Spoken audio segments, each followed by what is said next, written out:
জাতীয় অর্থনৈতিক পরিষদ একনেকে অনুমোদনের পর গত ২০২৩ সালের মে মাসে শুরু হয় ঢাকা থেকে সিলেট পর্যন্ত ২১০ কিলোমিটার মহাসড়কটির ২ লেন থেকে ৬ লেনের উন্নীতকরণের কাজ। মহাসড়কটি রাজধানী থেকে নারায়ণগঞ্জের কাশপুর হয়ে নরসিংদী, কিশোরগঞ্জের ভৈরব, ব্রাহ্মণবাড়িয়া, হবিগঞ্জ ও মৌলভীবাজার হয়ে সিলেটের তামাবিল গিয়ে শেষ হবে।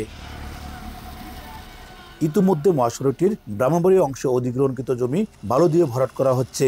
নদী, নালা ও খালের উপর সেতু কালভার্টের দৃশ্যমান অংশ ফুটে উঠেছে। পরিবহন চালকরা জানান, সম্প্রসারিত ৬ লেন মহাসড়কটি চালু হলে যাতায়াতের ক্ষেত্রে সময় কমে আসবে, দীর্ঘদিনের যানজটের ভোগান্তি থেকে মুক্তি মিলবে, কমবে দুর্ঘটনার সংখ্যাও। যানজট দুর্ঘটনা থেকে আমরা অনেক সেফ পাবো। দুর্ঘটনা কম হবে, গাড়িগুলি যানজট কম থাকবে।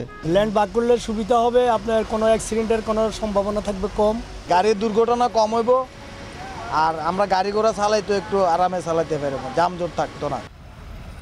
বর্তমানে সরেল কুট্টাপাড়া থেকে ২২ কিলোমিটার মহাসড়কের নির্মাণ কাজ করছে মীর আখতার হোসেন লিমিটেড, জেবি ও পিডিএল নামে দুটি ঠিকাদারি প্রতিষ্ঠান। ইতিমধ্যে প্রকল্পের ২০ ভাগ কাজ শেষ হয়েছে।